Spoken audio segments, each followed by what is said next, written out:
Hello everyone, welcome to my YouTube channel. In today's video, we discuss chapter 2 of class 6th NCERT book. ये जो book आपको screen पे दिख रही होगी, इसी बुक का चैप्टर 2 जो है आज हम इस वीडियो में डिस्कस करेंगे। चैप्टर 1 की वीडियो मैं ऑलरेडी अपलोड कर चुकी हूँ, आप डिस्क्रिप्शन बॉक्स में उसका लिंक पा सकते हैं। तो चलिए शुरू करते हैं। तो देखिए, हमारे चैप्टर 2 का नेम है ग्लोब, लैटिट्यूड्स एंड लॉन्गिट्यूड्स, यानी कि इस चैप्टर में हम ग्लोब के बारे में जानेंगे, लैटिट्यूड्स के बारे में जानेंगे, कितने टाइप के लैटिट्यूड्स होते हैं ये जानेंगे, लॉन्गिट्यूड्स के बारे में जानेंगे कि क्या होता है लॉन्गिट्यूड, कितने टाइप के होते हैं, ये सब कुछ। तो चलिए शुरू करते हैं। तो पहले ग्लोब के बारे में जानने से पहले हम जानते हैं कि हमारी अर्थ की शेप एग्जैक्टली है कैसी। तो चलिए जानते हैं। देखिए, ये आपको स्क्रीन पे 3 जो है सर्किल टाइप में कुछ दिख रहा होगा, शेप्स दिख रही होंगी 3। आप कहेंगे कि ये 3 शेप्स क्यों हैं, तो मैं आपको बताती हूँ कि देखिए, हम मानते हैं कि हमारी अर्थ की जो शेप है वो कैसी है, सर्किल है।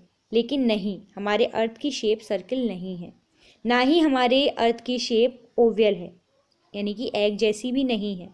हमारी अर्थ की शेप इन दोनों ही शेप्स का मिक्स है, यानी कि हमारे अर्थ की शेप कैसी है, एक जियोइड शेप है। हमारी इस शेप को कहते हैं, अर्थ की शेप को जियोइड शेप, यानी कि ऐसी शेप जो है तो सर्किल, यानी कि बीच वाले पार्ट में तो बिल्कुल सर्किल जैसी है, लेकिन जो इसका अपर पार्ट है या इसका लोअर पार्ट है ये हल्का सा जो कैसा है, हल्का सा दबा हुआ है, हल्का सा कैसा है, ओवल शेप की तरह है, इस तरीके का है, एग लाइक शेप की तरह है।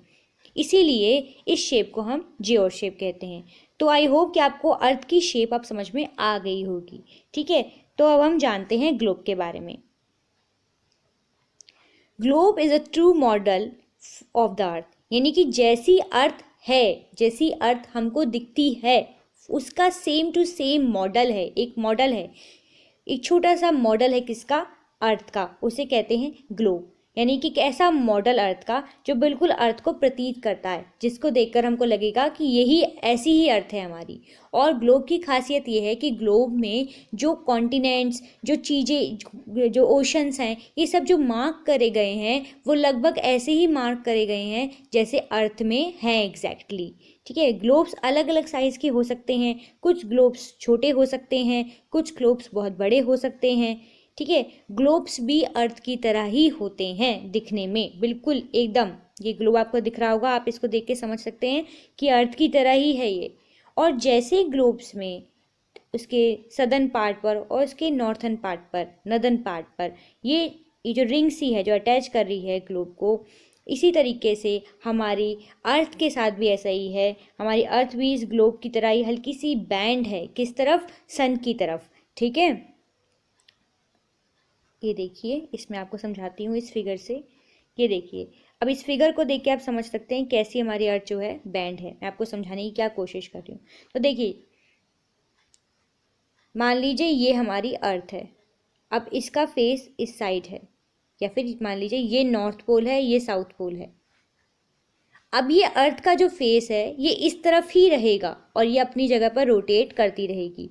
यानी कि जब ये यहाँ पर ऐसा फेस है तो यहाँ पर क्या होगा, यहाँ पर जब आएगी तब भी ऐसा ही होगा, नॉर्थ पोल इस साइड ही रहेगा और साउथ पोल इस साइड ही रहेगा। ठीक है, जब ये यहाँ पर आएगी तब भी ऐसे ही होगा, ये नॉर्थ पोल हो गया, ये साउथ पोल हो गया।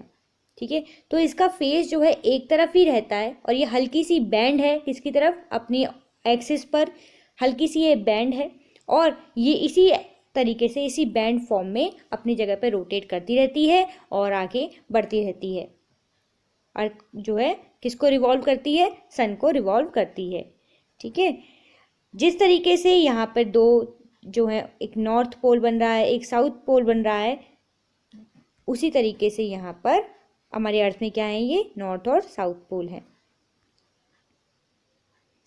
अर्थ, अब आप पूछेंगे कि एक्सिस क्या है, वो बोल रही थी कि एक्सिस पे रोटेट करती रहती है। तो देखिए, एक्सिस जैसी कोई लाइन रियल में नहीं है स्पेस में, ये एक इमेजिनरी लाइन है जिसको हम एक्सेप्ट करते हैं कि अर्थ जो है इस पोजीशन पे घूमेगी। ठीक है, ये एक ऑर्बिट भी एक इमेजिनरी लाइन है कि हम मानते हैं कि अर्थ जो है इस ऑर्बिट पे चलती है, यानी कि इस तरीके से सन को रिवॉल्व करती है। ठीक है, वैसा कोई पाथ बना नहीं है, अर्थ अपनी जगह पर रिवॉल्व करती है, लेकिन वो एक ही डायरेक्शन में और एक ही रोड, मतलब एक ही तरीके से हमेशा सन को रिवॉल्व करती है, इसीलिए हम जो है उसको ऑर्बिट कहते हैं। ठीक है, तो ये हो गया हमारा ग्लोब के बारे में कि ग्लोब कैसे अर्थ को जो है दिखाता है, कैसे हम ग्लोब को देख के और कैसे वो अर्थ की तरह सिमिलर है। ठीक है, अब हम जानेंगे लैटिट्यूड्स के बारे में कि लैटिट्यूड्स क्या होते हैं, है ना। तो पहले हम जानते हैं कि लैटिट्यूड्स क्या होते हैं। देखिए, लैटिट्यूड्स क्या होते हैं। लैटिट्यूड्स को आप ऐसे याद कर सकते हैं, लैटिट्यूड मतलब लेटी हुई लाइन। कोई लाइन अगर लेटी हुई है तो वो लैटिट्यूड कहला सकती है। अर्थ है, अर्थ पर जो लाइन है इस तरीके से अर्थ को पूरी तरीके से अर्थ को जो है रिवॉल्व करती हैं इस तरीके से। ठीक है, ये कहलाती हैं लैटिट्यूड्स। लैटिट्यूड्स एक दूसरे से पैरेलल होती हैं, इसीलिए ये कहीं पर भी मिलती नहीं हैं। इसके साथ साथ हर लैटिट्यूड में अपने से दूसरी लैटिट्यूड के बीच में इक्वल डिस्टेंस होता है। ठीक है, ये इक्वल डिस्टेंस होता है 1 डिग्री का, यानी कि 4 मिनट का। ये मैं आपको आगे बताऊंगी। ठीक है, तो हर लैटिट्यूड में कितने डिग्री का डिफरेंस होता है? 1 डिग्री का डिफरेंस होता है। अब जानते हैं कि इक्वेटर क्या होता है। इक्वेटर भी एक लैटिट्यूड ही है। ये अर्थ है और इक्वेटर क्या है? एक लैटिट्यूड है। जो लैटिट्यूड अर्थ के बिल्कुल बीचा बीच में से पास होती है, जो अर्थ को 2 पार्ट्स में डिवाइड कर देती है, एक नॉर्थ पार्ट में, एक साउथ पार्ट में। नॉर्थ पार्ट को कहते हैं northern hemisphere and south part को कहते हैं सदर्न हेमिस्फीयर। तो इस लैटिट्यूड को कहते हैं इक्वेटर, विच इज 0 डिग्री, जिसको हम 0 डिग्री जो है एक्सेप्ट करते हैं। ठीक है, हमने क्या पढ़ा था अभी ऊपर? हमने पर पढ़ा था कि हर एक लैटिट्यूड में 1-1 डिग्री का डिफरेंस होता है। तो यह आप समझ सकते हैं कि इसके ऊपर जो है, इसके ऊपर भी लैटिट्यूड्स होंगी और इसके नीचे भी लैटिट्यूड्स होंगी। ये क्या हो जाएगा? North pole. ये हो जाएगा साउथ पोल, जहाँ पे बर्फ रहती है बेसिकली।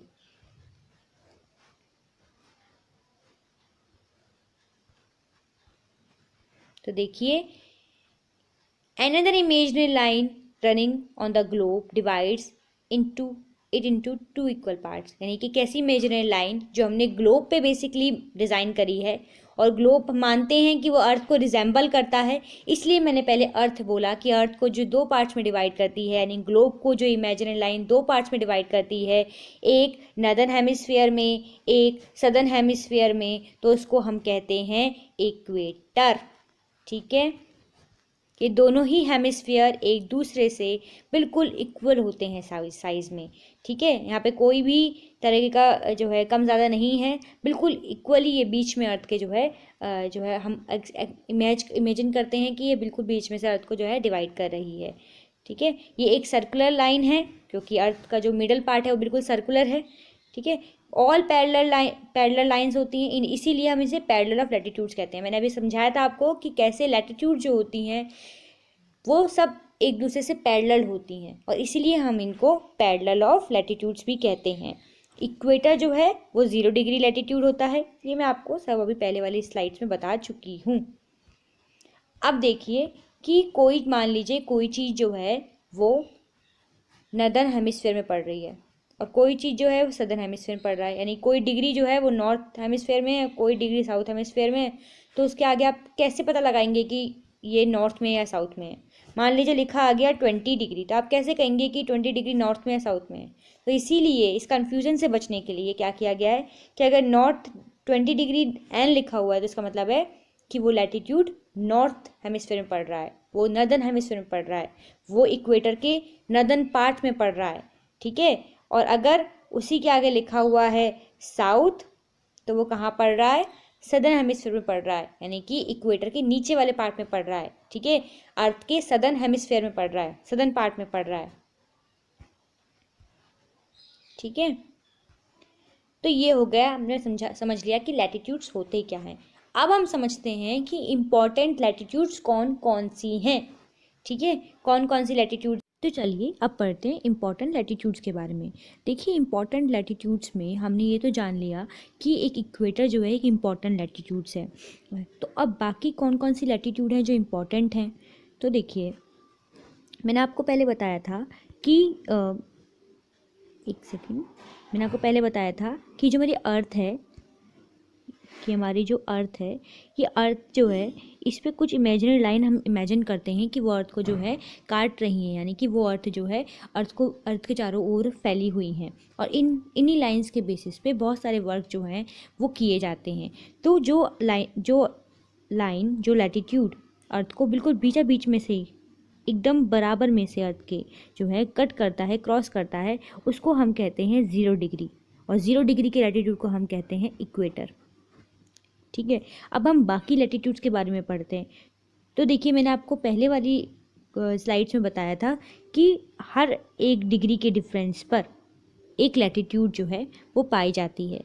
ठीक है, कि हर 1 डिग्री के डिफरेंस पर एक लैटिट्यूड है, और ऐसे ही नीचे वाले पार्ट में भी हैं, यानी कि सदर्न पार्ट में भी बहुत सारी लैटिट्यूड्स हैं।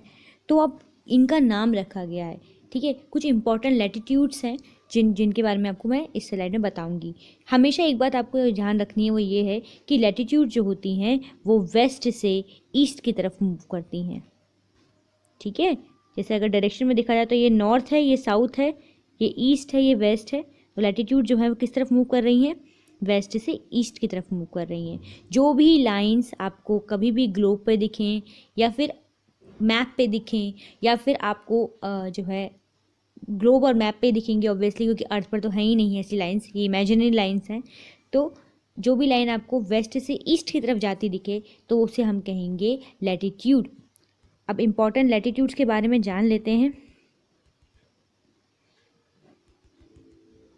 ठीक है, तो ये देखिए, ये तो हमने पढ़ ली इक्वेटर। तो एक इक्वेटर भी जो है एक इम्पॉर्टेंट लैटिट्यूड है। इक्वेटर के बाद यहाँ पे आता है नॉर्थ पोल, और यहाँ पे आता है south pole. This is south pole and this is north पोल।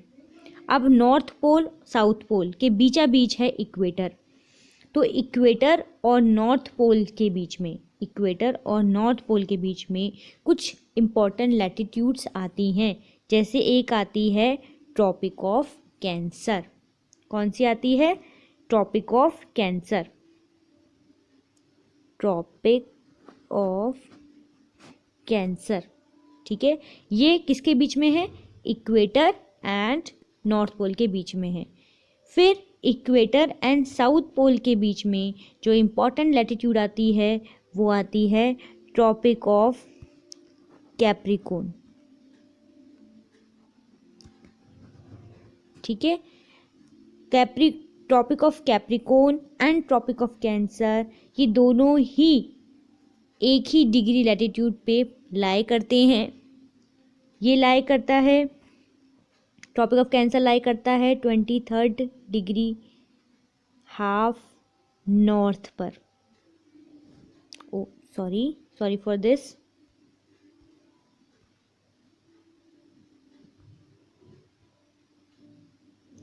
तो यहाँ हम समझ लेते हैं कि ट्रॉपिक ऑफ कैंसर कहाँ लाई करता है, 23rd हाफ डिग्री नॉर्थ पर, ये 23rd है।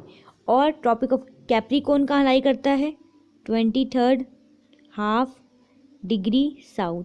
तो जैसे मैंने आपको पहले बताया था कि इनकी डिग्रीज जो हैं वो तो सेम हैं, लेकिन नॉर्थ और साउथ हमको ये बता देते हैं, ये दोनों वर्ड हमको ये बता देते हैं कि ये वाला नॉर्थ में लाई करता है, यानी कि नॉर्दर्न हेमिस्फीयर में लाई करता है, और ये वाला सदर्न हेमिस्फीयर में लाई करता है। तो ये हो गया tropic of Cancer, tropic of Capricorn और इक्वेटर के बारे में, यानी कि इम्पॉर्टेंट लैटिट्यूड्स के बारे में। यहाँ लिखा हुआ है इक्वेटर और नॉर्थ पोल कितने डिग्री पे है, 90 डिग्री नॉर्थ पे है, और साउथ पोल 90 डिग्री साउथ पर है।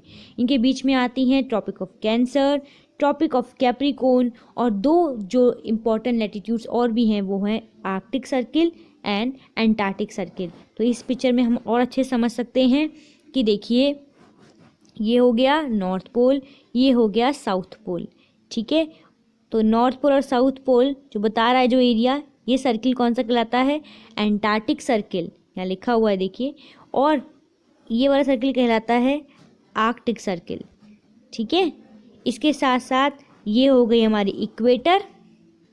इक्वेटर और नॉर्थ पोल के बीच में हमारी हो गई ट्रॉपिक ऑफ कैंसर, और इक्वेटर एंड साउथ पोल के बीच में हमारी हो गई ट्रॉपिक ऑफ कैप्रिकॉर्न। तो ये कुछ इंपॉर्टेंट लैटिट्यूड्स हैं। तो हमें एक बार रिवाइज करवा देती हूँ मैं आपको कि लैटिट्यूड्स मतलब वो इमेजिनरी लाइन जो हम एक्सेप्ट करते हैं कि ग्लोब पर हैं। ठीक है, ये इमेजिनरी लाइन जो हैं ये पैरेलल होती हैं, यानी एक दूसरे से कभी मिलती नहीं है। हर एक लैटिट्यूड में एक एक डिग्री का डिफरेंस होता है। कुछ इंपॉर्टेंट लैटिट्यूड्स होती हैं equator, tropic of Cancer, tropic of Capricorn और आर्कटिक सर्किल, एंटार्क्टिक सर्किल। इसके साथ साथ जो लैटिट्यूड्स होती हैं ये वेस्ट से ईस्ट की तरफ मूव करती हैं। ठीक है, लाई करती हैं। अब हम समझेंगे लॉन्गिट्यूड्स के बारे में कि लॉन्गिट्यूड्स क्या होती हैं। ठीक है, अब हमने लैटिट्यूड्स के बारे में समझ लिया, वो लाइन जो वेस्ट से ईस्ट की तरफ मूव करती हैं। तो ये होती है लैटिट्यूड। अब लॉन्गिट्यूड्स क्या होती हैं?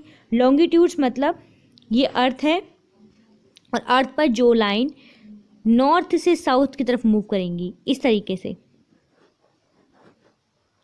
ये कहलाती हैं लॉन्गिट्यूड्स। ठीक है, ये क्या कहलाती हैं? लॉन्गिट्यूड्स कहलाती हैं। ठीक है, लॉन्गिट्यूड्स हमेशा नॉर्थ से साउथ की तरफ मूव करेंगी और ये पैरेलल नहीं है, यानी कि ये मिल जाती हैं। देखिए, ये नॉर्थ पोल्स है, ये साउथ पोल है। अब ये इस तरीके से मूव जो है लाई कर रही हैं। तो आप देखेंगे कि ये कहाँ कहाँ पे मिल रही हैं? ये यहाँ पर भी मिल रही हैं और ये यहाँ पर भी मिल रही हैं, यानी कि ये पैरेलल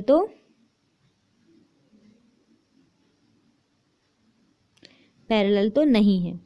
ठीक है, इसके साथ साथ लॉन्गिट्यूड जो होती हैं इनको हम ऐसे याद कर सकते हैं कि जो लॉन्ग है, लंबी हैं, वो कहलाएंगी longitudes.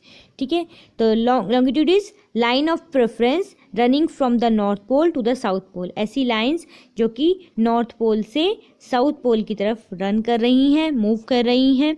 These lines are called meridians of longitude. इन्हें हम मेरिडियंस ऑफ लॉन्गिट्यूड कहते हैं। ठीक है, अब यहाँ पे आप देख सकते हैं कि देखिए हर लॉन्गिट्यूड में डिस्टेंस जो होता है वो डिग्रीज में मेज़र किया जाता है, एज सेम टू लैटिट्यूड्स। ठीक है, हर डिग्री जो है उसको मिनट्स में डिवाइड किया गया है। ठीक है, और ये देखिए इस तरीके की हो गई लॉन्गिट्यूड्स, और इनसे लॉन्गिट्यूड जो है इनसे क्या बनते हैं? ये सेमी सर्कल्स बनाती हैं, आधे आधे सर्कल बनाती हुई जाती हैं। ठीक है, अभी हमने पहले पढ़ा था कि किस तरीके से जो हमने पढ़ा था ना अभी कि ये अर्थ है, अर्थ पे जो लाइंस ऐसे मूव करती हैं वो क्या करती हैं? अर्थ को दो पार्ट्स में डिवाइड करती हैं। कौन कौन से दो पार्ट थे? नॉर्दर्न हेमिस्फीयर था एंड सदर्न हेमिस्फीयर था। ठीक है, अब हम जानते हैं कि लॉन्गिट्यूड्स कैसे डिवाइड करती हैं। तो ये अर्थ है, अब ये लॉन्गिट्यूड कैसे मूव कर रही हैं? इस तरीके से मूव कर रही हैं। तो ये अर्थ को किन दो पार्ट्स में डिवाइड करती हैं? ईस्टर्न हेमिस्फीयर में एंड वेस्टर्न हेमिस्फीयर में। ठीक है, ये दो हेमिस्फीयर में अर्थ को डिवाइड करती है, which is eastern and western. जिस तरीके से लैटिट्यूड्स में बिल्कुल अर्थ के बीचा बीच में पड़ती है इक्वेटर, उसी तरीके से लॉन्गिट्यूड्स में अर्थ के बिल्कुल बीचा बीच में पड़ती है prime meridian. Okay, prime meridian जो है उसको कहाँ पे एक्सेप्ट किया गया है, कहाँ पे बीच माना गया है अर्थ का? यूके वाली जगह पे, लंदन में।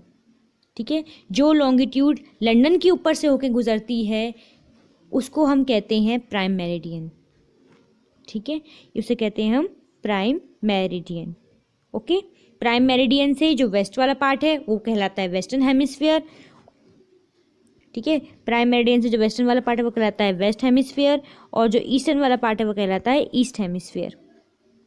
ओके, आई होप आपको यहाँ पे क्लियरिटी मिल गई हो कि लॉन्गिट्यूड क्या होती हैं, लैटिट्यूड्स क्या होती हैं और ये दोनों एक दूसरे से कैसे अलग होती हैं।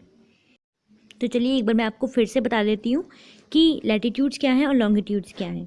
ठीक है, तो लैटिट्यूड मैंने आपको बता दिया है, वो लाइंस जो कि ईस्ट से वेस्ट की तरफ मूव करती हैं, या फिर आप कह सकते हैं वेस्ट से ईस्ट की तरफ मूव करती हैं, उनको कहलाती हैं लैटिट्यूड्स। लैटिट्यूड जो होती हैं ये पैरेलल होती हैं, कहीं भी मिलती नहीं हैं, ठीक है। अगर अर्थ की बात करूँ तो अर्थ पे जो लाइन ऐसे ऐसे मूव कर रही हैं वो है लैटिट्यूड, बिल्कुल बीच वाली है वो है इक्वेटर 0 डिग्री, ये ट्रॉपिक ऑफ कैंसर है, ये ट्रॉपिक ऑफ कैप्रिकॉर्न है, ये हो गई लैटिट्यूड्स। अब हम जानते हैं लॉन्गिट्यूड्स के बारे में। लॉन्गिट्यूड्स यानी कि जो नॉर्थ से साउथ में लाई कर रही हैं वो लॉन्गिट्यूड कहलाती हैं। लॉन्गिट्यूड जो है इस तरीके से एक पॉइंट पे आके नॉर्थ पोल और साउथ पोल पर आकर मिल जाती हैं। इस तरीके से ये अर्थ को जो है इस तरीके से मूव करती हैं अर्थ पर। और जो लॉन्गिट्यूड्स में जो बिल्कुल मिडल वाली लॉन्गिट्यूड होती है दिस वन, ये लंदन के ऊपर से निकलती है और इसको कहते हैं प्राइम मेरिडियन, ठीक है। लैटिट्यूड्स को पैरेलल्स ऑफ लैटिट्यूड्स कहा जाता है और लॉन्गिट्यूड्स को मेरिडियन कहा जाता है, ठीक है। आई होप यहाँ पे आपको क्लियरिटी मिल गई होगी। अब देखते हैं आगे। तो देखिए ये हमारी अर्थ है, sorry for the bad diagram, ये हमारी अर्थ है, ठीक है। हमारी अर्थ में मैंने आपको बताया कि कुछ लाइन तो ऐसे मूव कर रही हैं जिन्हें हम कहते हैं लैटिट्यूड्स, और कुछ लाइन जो हैं वो ऐसे मूव कर रही हैं जिसे हम कहते हैं लॉन्गिट्यूड्स। तो आप देखेंगे कि एक पैटर्न बन रहा है, एक ऐसा पैटर्न जिसमें एक लाइन जो है दूसरे लाइन को इंटरसेक्ट कर रही है, यानी कि काट रही है, ठीक है। जैसे कि इस पॉइंट पर कट रहा है, देखिए इस पॉइंट पर कट रहा है, इस पॉइंट पर कट रहा है, इस पॉइंट पर कट रहा है, ठीक है। यहाँ पे कट रहा है, यहाँ पे कट रहा है, यहाँ पे कट रहा है। इन पॉइंट्स को कहते हैं, इस तरीके के पैटर्न को कहते हैं ग्रिड। और इस तरीके के पैटर्न का यूज़ किया जाता है एरोप्लेन राइड करने में। जो भी पायलट्स होते हैं उनके जब एरोप्लेन राइड करते हैं तो उनकी एक स्क्रीन पर इसी तरीके का पैटर्न उनको शो होता है, और इसी तरीके के पैटर्न से वो पता लगाते हैं कि कोई जगह कहाँ पे लाई कर रही है। मान लीजिए कोई हमारा जो कंट्री है इंडिया, वो यहाँ पे लाई कर रहा है और उनको जो है इस सिटी में उतरना है, ठीक है।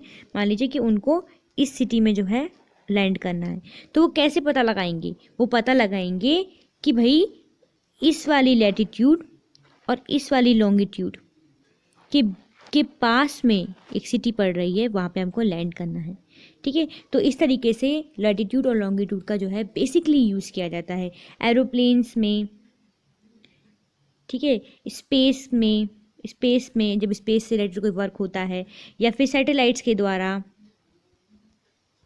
एक्सेट्रा एक्सेट्रा, ठीक है। तो अब हम जानेंगे हीट जोन्स के बारे में कि हमारी अर्थ जो है उस पर कहाँ पर कितनी जो है हीट रहती है। जैसे हम कहते हैं ना कि नॉर्थ पोल और साउथ पोल में हमेशा बर्फ़ रहती है, तो क्यों वहाँ पे हमेशा बर्फ़ रहती है? और इक्वेटर पे बहुत ज़्यादा गर्मी रहती है, तो क्यों वहाँ पे बहुत ज़्यादा गर्मी रहती है? तो इन सब चीज़ों के बारे में आज हम अच्छे से समझेंगे, ठीक है। तो पहले मैं आपको डायग्राम की मदद से समझाती हूँ कि एग्जैक्टली ऐसा क्यों होता है। तो देखिए मान लीजिए ये हमारी जो है अर्थ है, ठीक है, और ये जो है सन है, ये सन की रेज हो गई, ओके। अब सन की रेज जो है वो इस तरीके से हमारे अर्थ पर आ रही हैं, ठीक है। तो क्या है कि सन, ये वाला पार्ट क्या हो गया? इक्वेटर हो गया, और ये वाले पार्ट क्या हो गए? ये नॉर्थ पोल हो गया और ये साउथ पोल हो गया। तो जब सन की रेज ऐसे आ रही हैं तो सन की रेज जो हैं वो डायरेक्टली सबसे ज़्यादा पड़ रही हैं इक्वेटर पर, और नॉर्थ पोल और साउथ पोल की तरफ वो कम पड़ रही हैं। क्यों? क्योंकि उनकी जो पोजीशन है वहाँ पहुँचते पहुँचते सन की रेज कैसी हो रही हैं? थोड़ा सा बैंड हो रही हैं। अब इस वाले पार्ट में तो बिल्कुल नहीं पहुँचेंगी ना, इस वाले पार्ट में तो बिल्कुल भी नहीं पहुँचेंगी। क्यों नहीं पहुँचेंगी? क्योंकि ये वाला पार्ट जो है वो अलग ही हो गया, इतना ज़्यादा बैंड कोई ना हो सकती हैं, वो यहाँ तक कैसे बैंड हो जाएंगी? वो ऐसे निकल जाएंगी सीधे सीधे। तो इसलिए ये वाले पार्ट में क्या रहने लग गई? फ्रीजिंग होने लग गई, बर्फ़ रहने लग गई। सिमिलरली इधर भी है, ऐसे वो बैंड नहीं होंगी, वो तो ऐसे बैंड रहेंगी सीधे सीधे। इसीलिए क्या होता है कि सन की रेज जो होती हैं वो बीच वाले पार्ट पर, यानी कि मिडल वाले पार्ट पर यहाँ पर बहुत ज़्यादा पड़ती हैं। इसीलिए इक्वेटर वाले पार्ट पर, equator, tropic of Cancer, tropic of Capricorn, इस वाले पार्ट में, इस मिडल वाले पार्ट में बहुत ज़्यादा गर्मी रहती है, ओके। अब आगे हम इसको समझते हैं। ये देखिए, तो लैटिट्यूड्स के बीच में tropic of Cancer, tropic of Capricorn, इनके बीच में, ठीक है, ये अर्थ है, ये इक्वेटर है, ये ट्रॉपिक ऑफ कैंसर है, ये ट्रॉपिक ऑफ कैप्रिकॉर्न है, इसके बीच वाले पार्ट में यानी कि इस वाले पार्ट में सन की हीट जो रहती है सबसे ज़्यादा रहती है, डायरेक्टली रहती है। मैंने कहा था कि डायरेक्ट हीट आ रही है, डायरेक्ट रेज आ रही हैं, तो इस जोन को कहते हैं टॉरिड जोन, ठीक है, जहाँ पे सन की हीट सबसे मैक्सिमम रहती है। इसके साथ साथ जो मिडल वाला पार्ट है यानी कि ट्रॉपिक ऑफ कैंसर के अबव वाले लैटिट्यूड्स हैं, इनमें धीरे धीरे करते करते सन की हीट कम हो जाती है। जैसे मान लीजिए ये हमारी अर्थ है, ये equator, tropic of Cancer, tropic of Capricorn, और ये वाले पार्ट हो गए आर्कटिक सर्किल, ये एंटार्क्टिक सर्किल। तो अब हम देखेंगे कि देखिए इस वाले पार्ट में, इन दोनों के पार्ट में सन की हीट इस तरीके से बैंड होने लग जाएगी, कम होने लग जाएगी, हल्की गर्मी होगी, एकदम ठंड भी नहीं होगी, एकदम गर्मी भी नहीं होगी। इस जोन को कहते हैं टेम्परेट जोन्स। लेकिन आर्कटिक रीजन से ऊपर वाला जो पार्ट है, ये वाला पार्ट, यहाँ सन की हीट बहुत ही कम आती है, इसलिए यहाँ पे बहुत ज़्यादा ठंड रहती है, और इस तरीके के जोन्स को कहते हैं फ्रिजिड जोन्स। क्या कहते हैं? इन कहते हैं फ्रीजिड जोन्स, यानी कि बहुत ज़्यादा ठंडे जोन्स, जिन्हें हम पोल कहते हैं, नॉर्थ पोल, साउथ पोल वाले एरियाज कहते हैं। तो सॉरी, ये आपको समझ में आ गया होगा कि कैसे हीट जोन जो हैं वो डिवाइडेड है। कैसे डिवाइडेड है? अर्थ पे सन की कैसे लाइट आ रही है, कितनी लाइट उस एरिया में रिसीव की जा रही है, ये सब बेसिस पे अर्थ के 3 जोन्स हैं, torrid zone, temperate zone and frigid zone. हम जो है उससे डायग्राम से समझ लेते हैं इसको। तो आपको ये डायग्राम दिख रहा होगा, इस डायग्राम में आप देखिए कि अगर मैं एक्सेप्ट कर लूँ कि यहाँ पर जो है सन है, मान लूँ कि यहाँ पर सन रहा है, ठीक है, तो बीच वाला पार्ट क्या हो गया? बीच वाले पार्ट पे बहुत ज़्यादा धूप आ रही है, तो ये क्या हो गया? ट्रॉपिक जोन हो गया, जिसे हम टॉरिड जोन कहते हैं। उसके नीचे वाला पार्ट यानी कि ट्रॉपिक ऑफ कैप्रिकॉर्न से लेकर एंटार्क्टिक सर्किल तक का ये वाला पार्ट, और ट्रॉपिक ऑफ कैंसर से लेकर आर्कटिक सर्किल तक का ये वाला पार्ट, येलो वन, ये कहलाता है टेम्परेट जोन, हल्का गर्म, वार्म जोन, ठीक है। और उसके ऊपर वाला पार्ट यानी कि आर्कटिक से लेकर नॉर्थ पोल तक का और एंटार्क्टिक सर्किल से लेकर साउथ पोल तक का ये वाला पार्ट कहलाता है पोलर जोन, कोल्ड जोन। तो ये 3 जोन्स में हमारी जो अर्थ है उसको डिवाइड किया गया है, कितनी हीट वो रिसीव करती है सन से, इस बेसिस पर। अब आगे हम पढ़ेंगे लॉन्गिट्यूड और टाइम के बारे में कि कैसे लॉन्गिट्यूड के बेसिस पर टाइम जो है वो मैनेज किया गया है, वो बताया गया है, डिसाइड किया गया है। तो ये जो है हमारी अर्थ है, इसमें ये लाइंस जो नॉर्थ से साउथ की तरफ जो है लाई करती हैं, इनको कहते हैं लॉन्गिट्यूड्स। लॉन्गिट्यूड्स हमेशा जो है नॉर्थ से साउथ की तरफ मूव करती हैं, ठीक है। तो हमने पढ़ा था कि प्राइम मेरिडियन जो है, जो बिल्कुल लंदन के ऊपर से, यूके के ऊपर से, यूनाइटेड किंगडम के ऊपर से लाई करती है, इसको हम कहते हैं प्राइम मेरिडियन, जो कि 0 डिग्री मेरिडियन है। तो as the earth rotates from the west to east, तो अब देखिए हमारी अर्थ कैसे रोटेट करती है। हमारी अर्थ रोटेट करती है वेस्ट से ईस्ट की तरफ। तो जैसे जो हमारी अर्थ वेस्ट से ईस्ट की तरफ जो है रोटेट कर रही है, तो जो लॉन्गिट्यूड्स वेस्ट में पड़ रहे हैं उनमें तो क्या होता है, टाइम कम हो जाता है, और जो लॉन्गिट्यूड्स ईस्ट की तरफ पड़ रहे हैं उसमें टाइम ज़्यादा होगा। किससे कम होगा और किससे ज़्यादा होगा? प्राइम मेरिडियन से, ठीक है। यहाँ पे आप देख सकते हैं, यहाँ लिखा हुआ है प्राइम मेरिडियन, यानी कि इस वाली मेरिडियन पर, इस वाली लॉन्गिट्यूड पर जो टाइम होगा, मान लीजिए यहाँ पर 12 बज रहे हैं, ठीक है, तो उसके जो वेस्टर्न लॉन्गिट्यूड्स हैं, ये वाले लॉन्गिट्यूड्स हैं, मान लीजिए ये वाला लॉन्गिट्यूड है, इसमें बजेंगे, कम होगा ना टाइम, तो इसमें बजेंगे सुबह के 10, ठीक है। और ईस्टर्न वाले पार्ट पर, क्योंकि ईस्टर्न पार्ट में क्या होगा, इस वाले लॉन्गिट्यूड से टाइम ज़्यादा होगा, तो यहाँ पे बजेंगे 2। तो जब लंदन में 12 बजते हैं तब अमेरिका में जो टाइमिंग होता है वो वहाँ से थोड़ा सा कम होता है, पीछे होता है। मान लीजिए यहाँ पे 12 बजे हैं दोपहर के, तो अमेरिका में उस टाइम पे सुबह के 10 बज रहे होंगे, 9 बज रहे होंगे, या भी और भी डिफरेंस हो सकता है। जबकि ईस्टर्न साइड में टाइम जो होता है वो क्या होता है, ज़्यादा होता है। ठीक है, अब एक बार मैप देख के हम समझ लेते हैं कि कैसे डिफरेंस रहता है। तो इस मैप में आप देख सकते हैं कि ये मैप थोड़ा सा मैं रोटेट कर देती हूँ। अभी मैप मैंने रोटेट कर दिया है। तो इस मैप में आप देख सकते हैं कि एक सेकेंड, हाँ अब आप देखिए इस मैप में ये ग्रीनविच लाइन है, यानी कि ये प्राइम मेरिडियन है। ये लंदन वाला पार्ट है, यहाँ से लाई कर रही है। तो इसके ये वेस्ट हो गया, ये ईस्ट हो गई डायरेक्शन।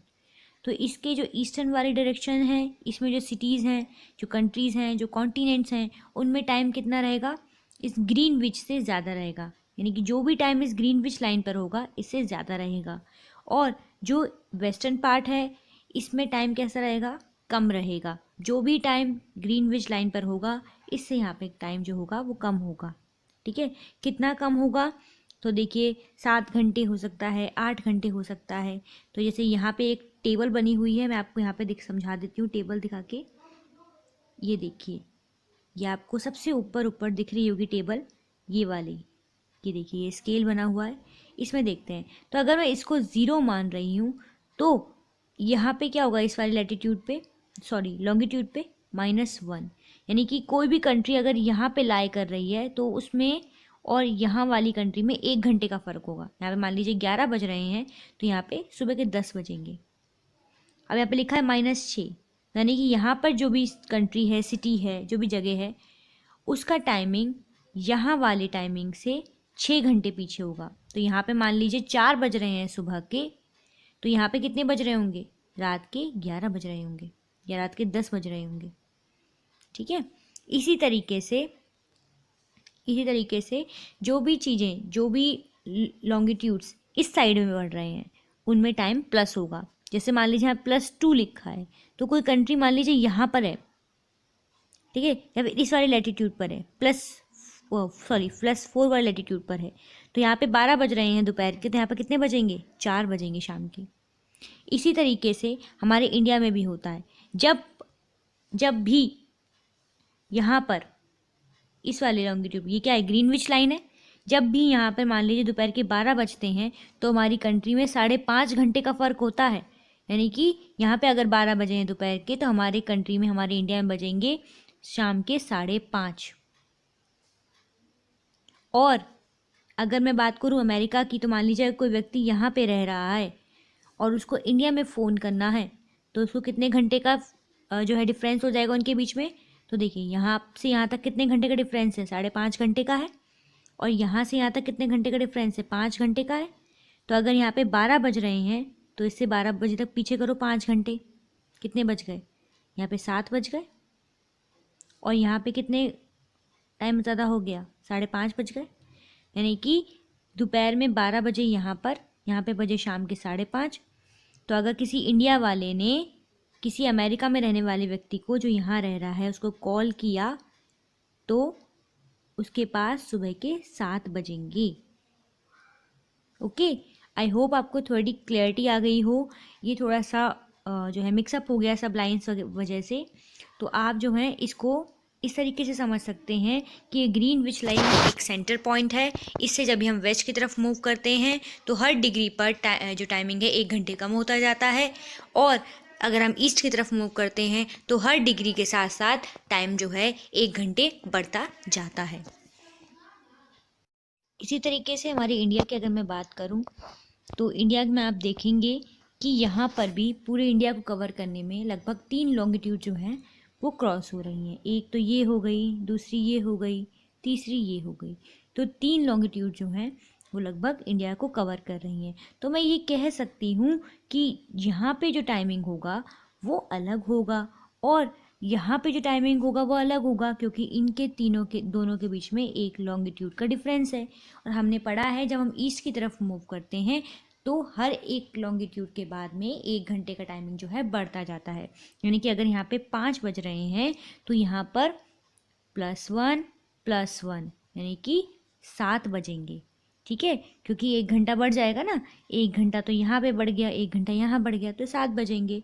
तो इस अगर मान लीजिए कोई व्यक्ति ने यहाँ पे कोई ऑर्डर पास किया, यहाँ पे आएगा, पहुँचते पहुँचते 2 घंटे पीछे हो जाएंगे उसके। ठीक है, 2 घंटे पहले भेजना पड़ेगा। तो इस तरीके की प्रॉब्लम से राइज करने हटाने के लिए, इस तरीके की प्रॉब्लम से बचने के लिए क्या किया गया है, एक स्टैंडर्ड टाइम सेट किया गया है हर कंट्री के द्वारा। हर कंट्री ने अपना अपना एक स्टैंडर्ड टाइम सेट किया है और वो स्टैंडर्ड टाइम उसने हर अपना एक लॉन्गिट्यूड चुन लिया है। मान लीजिए हमारे इंडिया ने कहा कि हम इस लॉन्गिट्यूड को नहीं मानेंगे क्योंकि हमारी कंट्री के मतलब कुछ ही पार्ट को कवर कर रहा है, और इस लॉन्गिट्यूड को भी नहीं मानेंगे क्योंकि ये भी हमारी कंट्री के कुछ पार्ट को कवर कर रहा है।